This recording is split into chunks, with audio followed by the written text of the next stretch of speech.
Saludos, mi nombre es Álvaro Valdés, yo soy matrón ecografista, soy el actual presidente de la Sociedad Chilena de Matrones y Ultrasonido y en esta oportunidad les voy a hablar acerca de evaluación endometrial en la posmenopausia desde un punto de vista clínico. Esta presentación era parte del programa del día domingo del Congreso del quinto Congreso de la Sociedad, que por motivos de fallas en la plataforma que tuvimos el día sábado tuvimos que posponerla para poder dar paso a la presentación de uno de los expositores que estuvo el día domingo. Así que por este motivo es que no se hizo en directo, sino que está haciendo de manera diferida.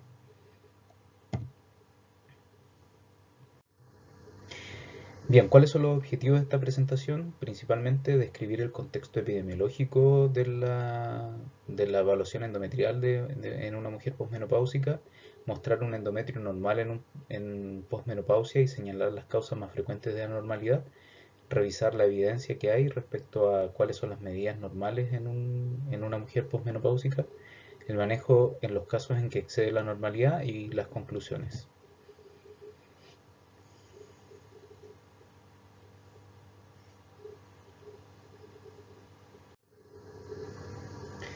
Bien, en cuanto al contexto epidemiológico, según datos del censo de 2017, el total de mujeres entre 45 y 64 años es de 2.209.108 personas, que corresponden a 12,6% de la población total, y se estima que a 2035 el 50,7% de la población será femenina y su esperanza de vida al nacer de 86 años. ¿Ya? Esta población que mencionaba anteriormente queda graficada en el recuadro que aparece acá, que es una gráfica que fue extraída del censo del 2017, de los resultados del censo, y que es una pirámide que comienza a disminuir su base.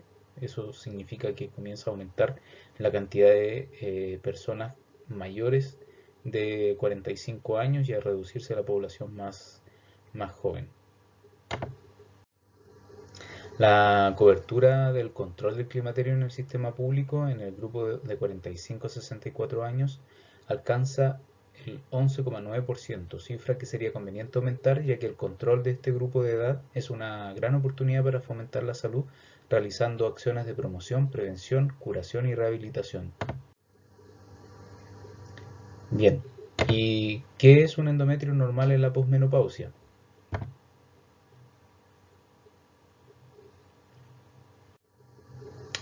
Bueno, un endometrio normal en la posmenopausia, tenemos que primero partir definiendo que el endometrio es la capa interna del útero compuesta por células epiteliales y una base glandular que cambia su composición, ecoestructura y espesor dependiendo del ciclo ovárico en una mujer en edad fértil. En una mujer climatérica que ya vivió, perdón, la menopausia, el endometrio no se ve sometido a los cambios hormonales que tenía en su edad fértil, por lo que la etapa proliferativa y secretora del endometrio quedan atrás y el endometrio se mantiene en un estado basal. Ecográficamente se observa como una línea ecogénica homogénea, tal como se observa en una mujer en edad fértil días después de terminada su menstruación, también catalogado como endometrio tipo 0. Bueno, esto es una imagen de un útero,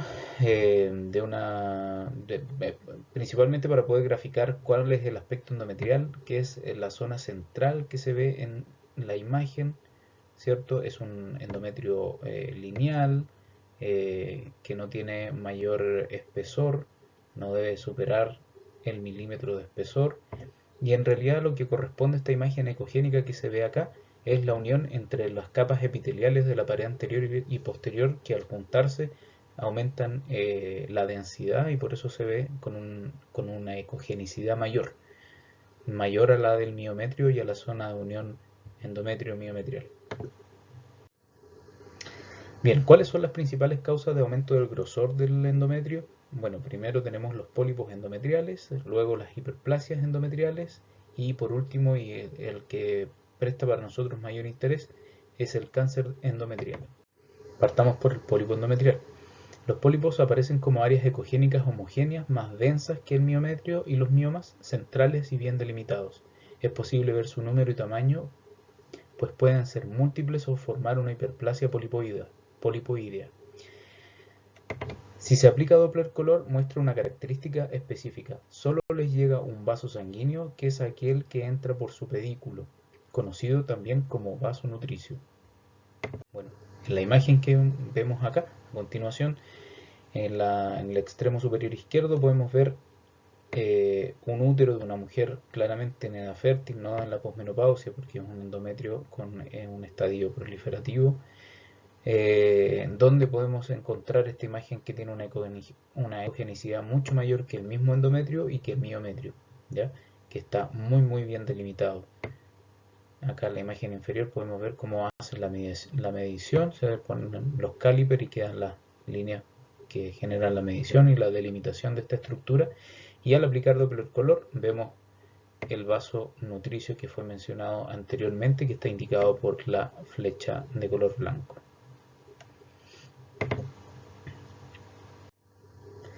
En el caso de las hiperplasias endometriales, para el diagnóstico ecográfico se debe considerar el grosor endometrial, la morfología endometrial, su delimitación y vascularización.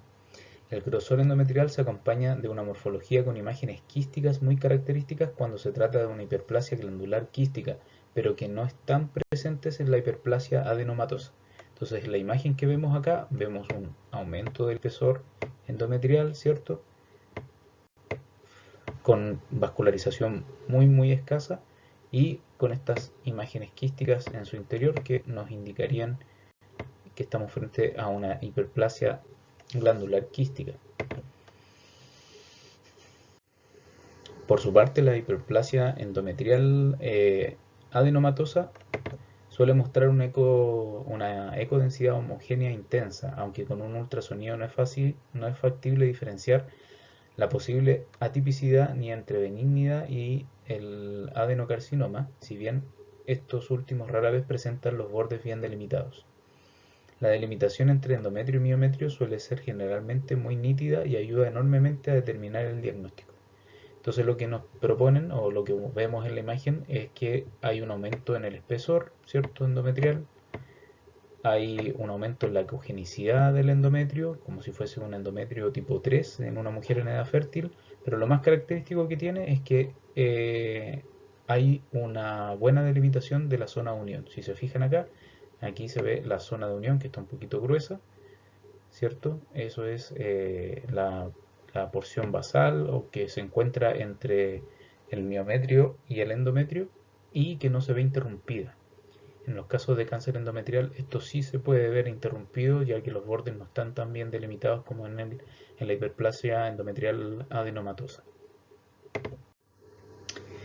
El Doppler resulta una ayuda muy importante. En las hiperplasias, y a diferencia de los pólipos, se observan vasos periféricos que llegan a la tumoración en forma de rueda de carreta, o como los rayos de una rueda de bicicleta, por ejemplo. Esta forma de vascularización periférica de distribución regular con vasos separados es muy típica de la hiperplasia endometrial.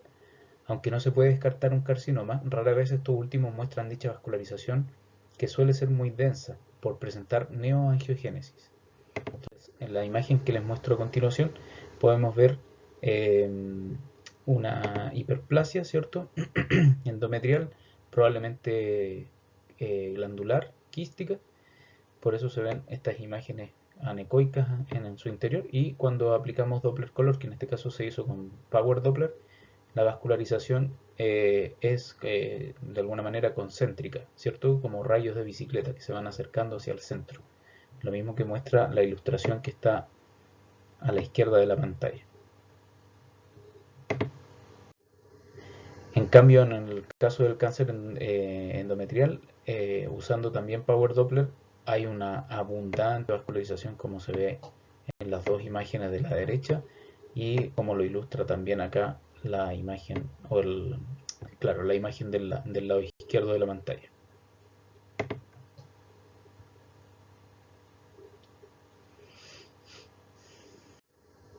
Bien, ¿y qué hay sobre el cáncer endometrial? Bueno, el cáncer de endometrio es uno de los cánceres ginecológicos más frecuentes a nivel mundial, ubicándose en mortalidad en el cuarto lugar después del cáncer de mama, cuello uterino y ovario. Cito textual que el cáncer de endometrio es una enfermedad del mundo desarrollado y próspero, donde los estudios epidemiológicos han demostrado que el 40% y más de su incidencia puede atribuirse al exceso de peso corporal.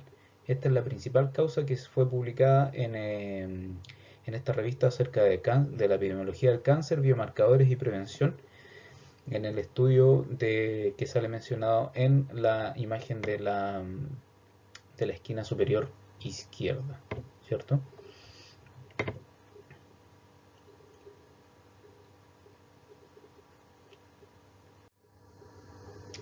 El cáncer es la primera causa de carga de enfermedad en Chile, el 14% por encima de las enfermedades cardiovasculares. Los tumores malignos son la segunda causa de muerte en Chile después de la enfermedad cardiovascular, con 24.592 fallecidos en 2013, que corresponde al 25.6% del total de muertes, y una tasa de 139 por 100.000 habitantes. En relación al cáncer de endometrio, en nuestro país no existen datos de incidencia, solo de mortalidad, reportándose en el año 2013 297 defunciones con una tasa de 3.3 por 100.000 mujeres. Sin embargo, los cambios epidemiológicos favorecen su expresión, especialmente el envejecimiento de la población y los altos índices de sobrepeso y obesidad. Volvemos a lo mismo, el aumento de la edad de la mujer, de su sobrevida principalmente, y de los altos índices de sobrepeso y obesidad. Estos datos fueron extraídos de un protocolo de cáncer de endometrio de la rama de ginecología y oncología de la Sociedad Chilena de Ginecología y Obstetricia. Bien, ya con los antecedentes que tenemos, es importante que podamos saber que cuando vamos a enfrentarnos a una ecografía como clínicos o como ecografistas, tenemos que saber qué es lo que vamos a buscar y qué es lo que pretendemos recibir cuando estamos en el consultorio, para poder atender a esta mujer postmenopáusica, la cual fue estudiada con una ecografía ginecológica transvaginal. ¿Qué dice la evidencia respecto a la evaluación del endometrio? Principalmente al grosor endometrial. En el año 1995, Van den Bosch hizo un estudio que era para poder investigar el valor del uso combinado de ecografía vaginal y muestreo endometrial en la consulta por el diagnóstico de enfermedad endometrial en mujeres postmenopáusicas. Entonces, ¿cómo lo hicieron? Participaron en el estudio 140 mujeres postmenopáusicas consecutivas que presentaban sangrado uterino o células endometriales en la citología cervical. Se utilizó una ecografía vaginal para medir el grosor del endometrio, seguida del uso de muestreador de endometrio PIPEL. La biopsia de PIPEL no fue factible en 2 pacientes. Los resultados de la histeroscopía con biopsia e histerectomía, realizada dentro de las 6 semanas en todos los pacientes excepto en 12, se consideraron el diagnóstico final. La precisión de la ecografía y PIPEL se comparó con el diagnóstico final. ¿Qué encontraron ellos? Encontraron que la sensibilidad de la ecografía vaginal para la enfermedad endometrial fue del 98.2% para un punto de corte de 2 milímetros y de 82.0% para un punto de corte de 4 milímetros. Las 6 pacientes con carcinoma de endometrio tenían un grosor de endometrio superior a 12 milímetros. ¿Cuáles fueron sus conclusiones entonces? Que un punto de corte de 4 milímetros para el grosor del endometrio pareció ser apropiado. Esto fue publicado y desarrollado en el año 1995, y vamos a ir haciendo una progresión con el paso de los años para ir viendo cómo ha ido evolucionando esta medición. En 1997, el doctor Mortakis, hizo esta publicación en la revista americana de la Asociación de Ginecología y Laparoscopía, que tenía por objetivo investigar el valor de la ecografía transvaginal, la biopsia por aspiración y la histeroscopía combinada con legrado o biopsia dirigida en la detección de patología endometrial en mujeres con sangrado uterino anormal. ¿Quiénes fueron sus pacientes? Tuvieron 122 premenopáusicas y 78 mujeres postmenopáusicas con sangrado uterino anormal. ¿Qué hicieron ellos? Las mujeres se sometieron a una ecografía transvaginal combinada con una biopsia de PIPEL por aspiración. Fueron programadas para histeroscopía y muestreo endometrial mediante curetaje o biopsia dirigida dentro de 4 semanas. Bueno, ¿en qué encontraron? ellos encontraron que en mujeres con carcinoma el grosor medio del endometrio fue de 11 milímetros, con un rango de entre 4,5 y 16 milímetros. Si se fijan, los resultados son bastante similares a los del estudio anterior, porque en el estudio anterior señalaron que solamente los adenocarcinomas habían sido encontrados cuando el grosor endometrial era con un valor de 12 o más. En este caso es de 11 milímetros. La sensibilidad del ultrasonido para predecir el cáncer de endometrio en este grupo fue del 100%. Para las mujeres posmenopáusicas, la ecografía transvaginal parecía no ser adecuada para diagnosticar anomalías endometriales, pero fue eficaz para descartar el cáncer. Cuando habla de anomalías endometriales se refiere a, por ejemplo, pólipos, miomas intracavitarios, eh, quizá hiperplasias, pero son patologías estructurales y no un cáncer propiamente tal. Según estos resultados, la eco transvaginal puede ser un primer paso de diagnóstico o procedimiento de detección útil. El siguiente paso diagnóstico debería ser la histeroscopía. ¿Y qué me interesaría a mí que ustedes vieran en esta tabla que está acá? Es que de las mujeres que fueron estudiadas, que son 78 posmenopáusicas con metrorragia, se dieron cuenta que quienes tenían un endometrio mayor a 4 milímetros, el 5% tenía un endometrio atrófico, el 65% tenía lesiones benignas, el 11% tenía una hiperplasia atípica y el 19% tenía cáncer endometrial. Y en los casos en que tenían un endometrio menor a 4 milímetros, el 78%, o sea, la mayoría tenían un endometrio atrófico, el 20% una lesión benigna, el 2% una hiperplasia atípica, y este es el dato importante: ninguna mujer tuvo cáncer cuando el endometrio midió menos de 4 milímetros. Ahora, en el año 1998 se realizó una revisión que tenía por objetivo determinar la precisión de la ecografía transvaginal en la detección de enfermedad endometrial en mujeres posmenopáusicas con sangrado vaginal según el uso de reemplazo hormonal. ¿De dónde extrajeron los datos? Se hizo una búsqueda bibliográfica de artículos en inglés y en otros idiomas publicados desde 1966 hasta noviembre de 1996, utilizando Medline y mediante una búsqueda manual de bibliografía de artículos publicados. Se incluyeron los estudios que recopilaron prospectivamente mediciones de ecografía transvaginal del grosor del endometrio antes de obtener tejido endometrial para evaluación histológica en mujeres posmenopáusicas con sangrado vaginal. De 85 estudios que incluyeron datos sobre ecografía e histología endometrial, 35 se incluyeron en el metaanálisis e incluyeron 5.892 mujeres. Eso lograron sumar.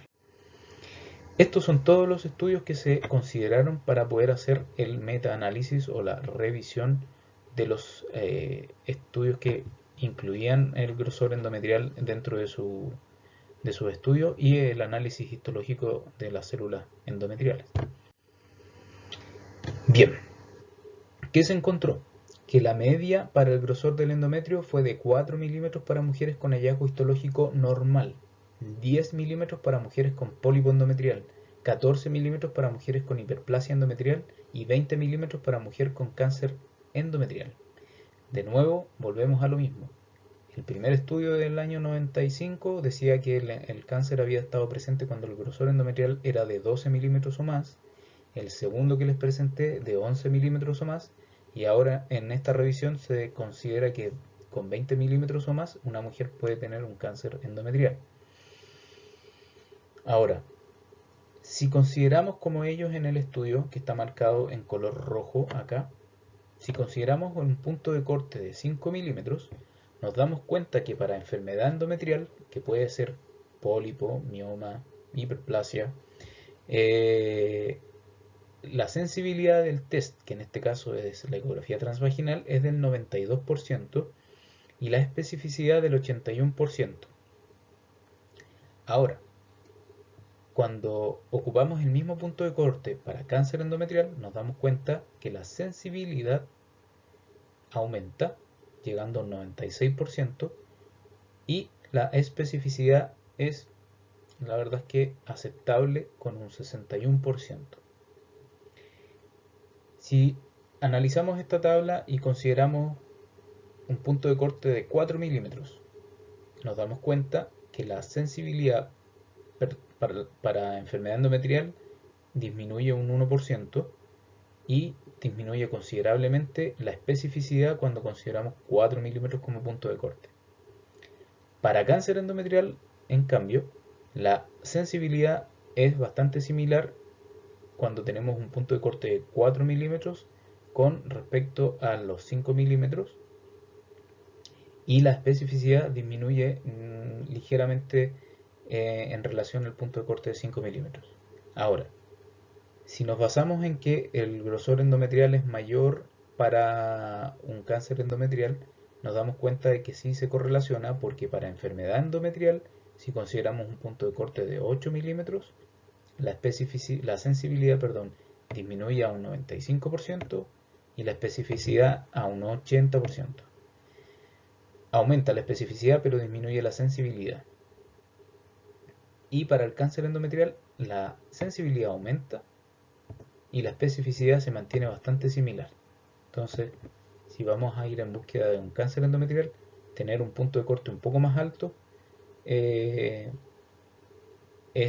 nos acerca un poco más a la sospecha diagnóstica de una posible patología relacionada al cáncer endometrial, pero es importante considerar un punto de corte más bajo para poder incluir también las enfermedades endometriales. Por eso un punto de corte que vaya entre los 4 y los 5 milímetros sería lo ideal para poder derivar a mujeres, al especialista, a mujeres que son posmenopáusicas, que tienen un grosor mayor a 4 o 5 milímetros y que además están con sangrado, que serían sintomáticas.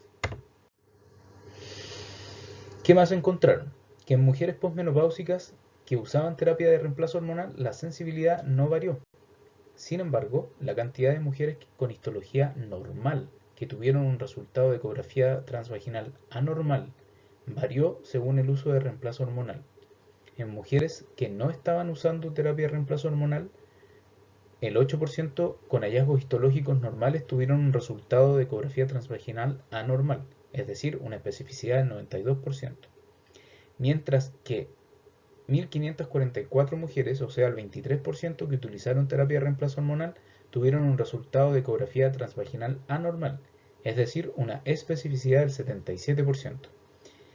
Estos valores que les muestro o que les menciono se pueden visualizar en la gráfica que está a la izquierda de la pantalla. El gráfico A corresponde a la sensibilidad y si ustedes se fijan, los puntos que corresponden a las medianas con un intervalo de confianza del 95% son bastante similares, se acercan bastante al mismo punto dentro del mismo intervalo de confianza. Es mucho más homogéneo, por decirlo de alguna manera.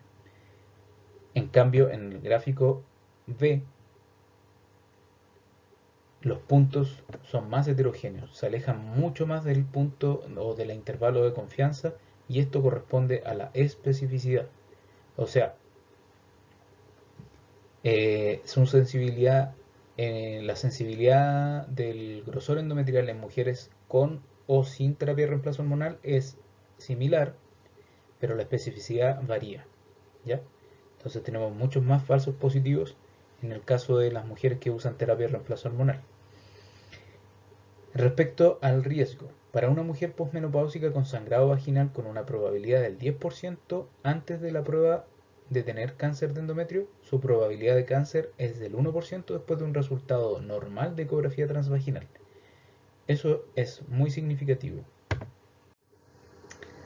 Respecto a la terapia de reemplazo hormonal, les pongo estos dos estudios, uno del año 1999 y el otro del año 2003, donde ellos hacen un análisis de la evaluación ecográfica transvaginal del endometrio con una biopsia endometrial para evaluar el endometrio en mujeres posmenopáusicas que reciben terapia de reemplazo hormonal, y se dan cuenta que en general los resultados no fueron clínicamente concluyentes y que la principal conclusión es que la ecografía como técnica de detección en mujeres posmenopáusicas que usan terapia de reemplazo hormonal no se correlaciona bien con los resultados de la biopsia endometrial.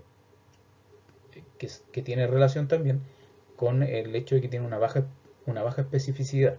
O sea, hay mayor cantidad de falsos positivos. Se debe investigar el sangrado no programado en mujeres posmenopáusicas independientemente de los resultados del grosor endometrial determinado por ecografía.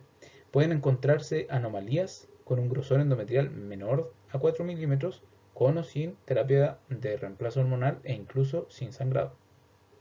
Ese dato es bastante importante para poder seguir considerando 4 milímetros como punto de corte en el caso de mujeres sintomáticas. E incluso acá en este estudio señalan que incluso así asintomáticas podrían tener una anomalía teniendo un grosor endometrial de 4 milímetros.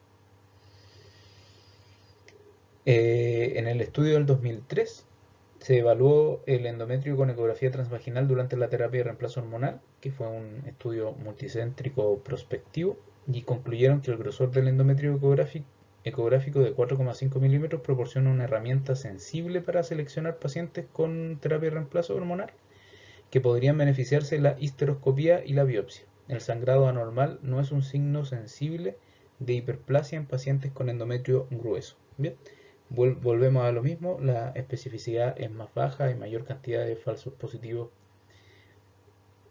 en pacientes que usan terapia de reemplazo hormonal.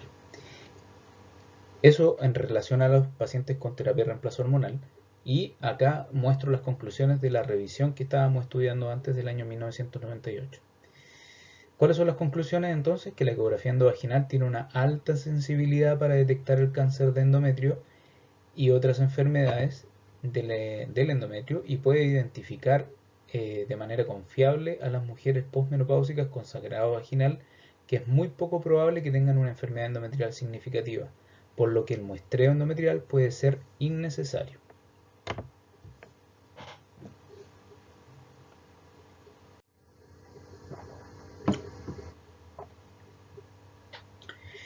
Ahora,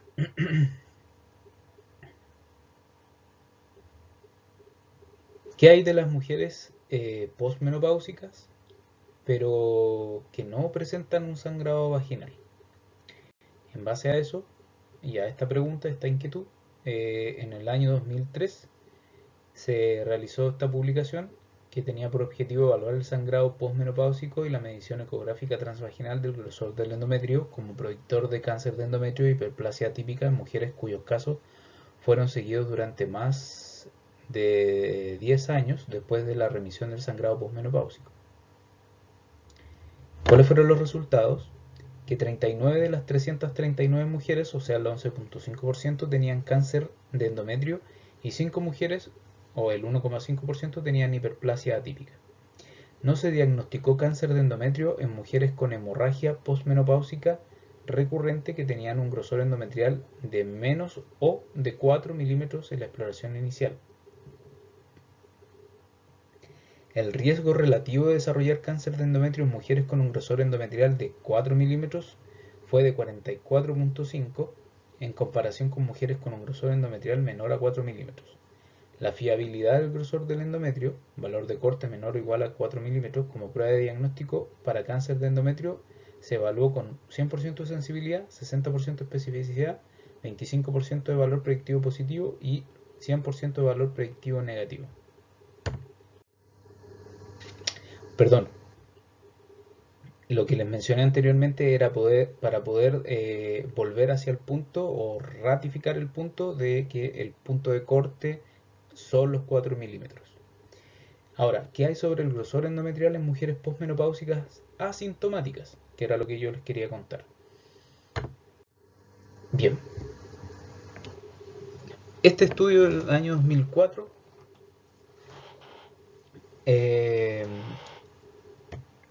publicado en la revista Blanca, la revista de la ISWOC, tuvo por objetivo determinar un umbral de grosor endometrial que debería inducir a la biopsia en mujeres posmenopáusicas sin sangrado vaginal. ¿Y qué hicieron ellos? Determinaron el riesgo de cáncer para una mujer posmenopáusica con un sangrado vaginal cuando el grosor del endometrio medía más de 5 milímetros. Y luego determinaron el grosor del endometrio en una mujer sin sangrado vaginal que estaría asociado con el mismo riesgo de cáncer. ¿Cuáles fueron los resultados? En una mujer posmenopáusica con sangrado vaginal, el riesgo de cáncer es de aproximadamente un 7,3% si su endometrio es grueso, o sea, mayor a 5 milímetros, y de un 0,07% si su endometrio es fino, menor o igual a 5 milímetros.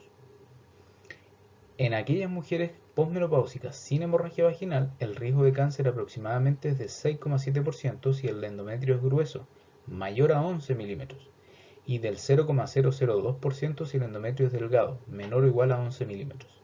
Utilizando el umbral de 11 milímetros, el riesgo de cáncer asociado con un endometrio grueso aumenta del 4,1% a los 50 años al 9,3% a los 79 años. Eso quiere decir que mujeres con un grosor endometrial aumentado, que vayan aumentando en su edad, el riesgo de cáncer va a ir aumentando también.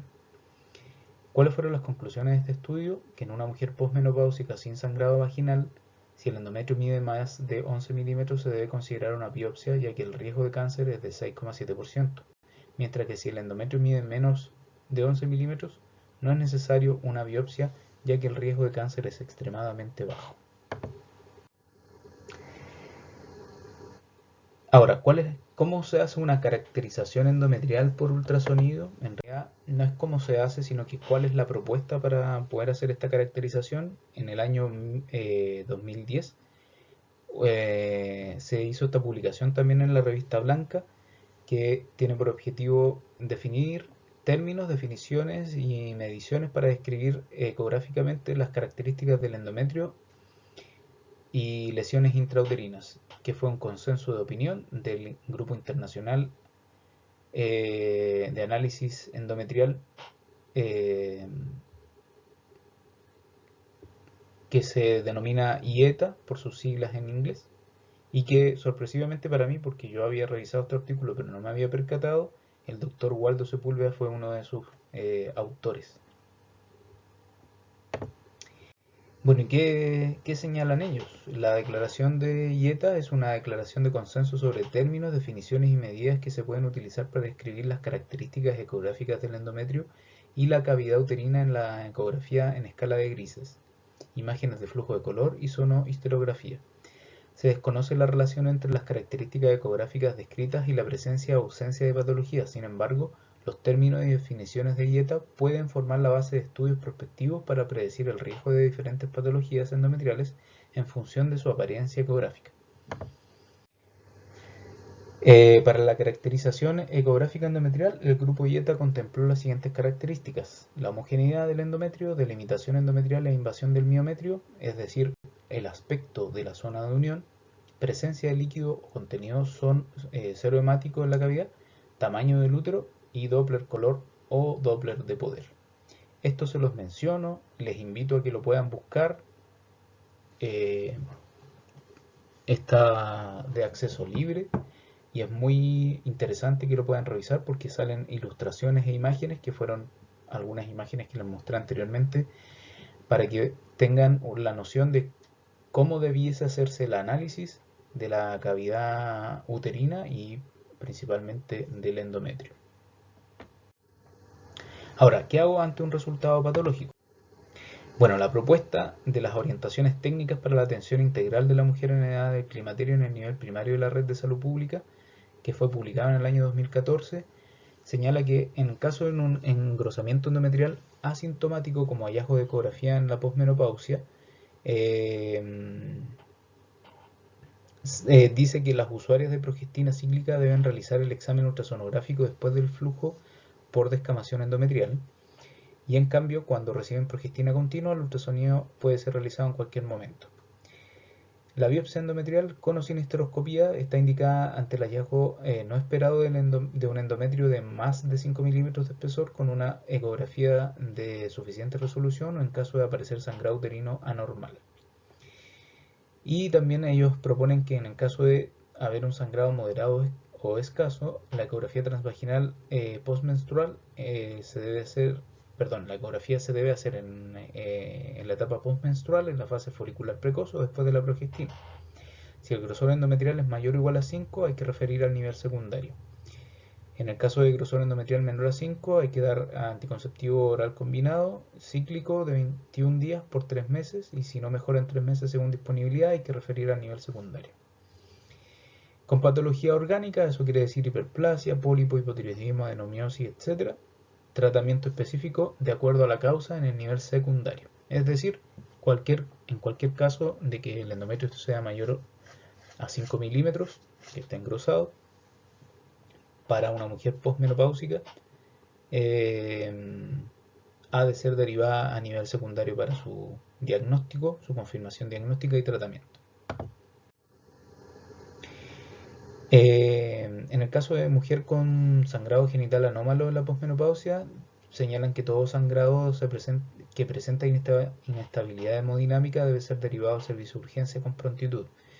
Los sangrados genitales en la posmenopausia son anómalos cuando se presentan sin relación con la administración de progestina. Ante la consulta de la atención primaria por sangrado genital anómalo se debe realizar examen ginecológico. Cuando la causa no es vulvovaginal, realizar o solicitar ecografía ginecológica, y en el flujograma siguiente se describe el manejo del sangrado genital anómalo por niveles de atención. Bueno, el escopio exactamente lo mismo. Si el grosor endometrial es mayor o igual a 5 milímetros, referir al nivel secundario, y con patología orgánica, tratamiento o confirmación diagnóstica y tratamiento a nivel secundario. Ahora, ¿cuál es el flujograma que ellos proponen? Es que en caso de sangrado posmenopáusico, sin compromiso hemodinámico, y sangrado uterino anómalo, hay que derivar al ginecólogo con ecografía. Con ecografía realizada ya. En caso de sangrado vulvovaginal, por atrofia, tratamiento o derivar. En el caso de que hayan lesiones, derivar al ginecólogo. Con compromiso hemodinámico, a servicio de urgencia. Aquí aparece exactamente cuáles son las medidas que debemos tomar dependiendo de cada caso. Bien, ¿cuáles son mis conclusiones? En mujeres posmenopáusicas sin terapia de reemplazo hormonal y asintomáticas que se realizan ecografía transvaginal, es esperable que el endometrio sea atrófico y, según la evidencia, el riesgo de cáncer endometrial es muy bajo, 0,002%, si el endometrio mide menos de 11 milímetros. En mujeres posmenopáusicas con terapia de reemplazo hormonal y asintomáticas, la ecografía debe realizarse después del sangrado escamativo en usuarias de progestina cíclica, y en aquellos usuarios de progestina continua puede realizarse en cualquier momento. Según la evidencia, un grosor endometrial mayor a 5 milímetros ha demostrado una alta sensibilidad para avanzar a un estudio histológico en usuarios de terapia de reemplazo hormonal con sangrado anómalo. La mujer posmenopáusica sin terapia de reemplazo hormonal y sintomática requiere evaluación ecográfica para determinar si existe o no patología orgánica. Según la evidencia, un grosor endometrial mayor a 5 milímetros ha demostrado una alta sensibilidad del 96% para anomalía endometrial y una alta correlación con un resultado histológico anómalo.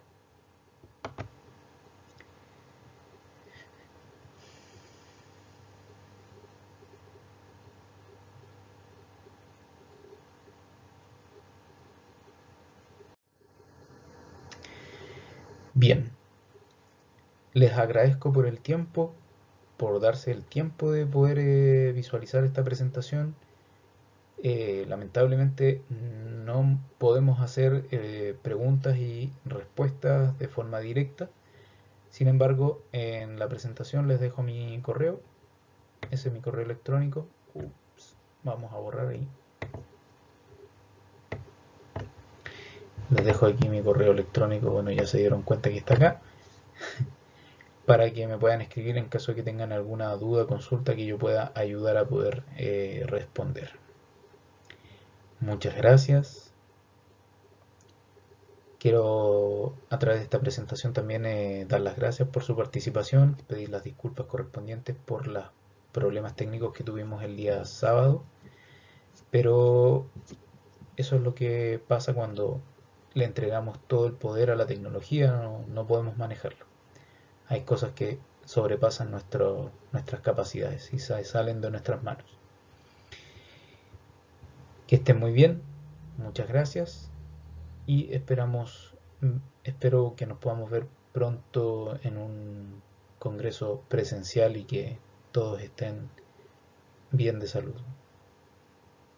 Saludos fraternos.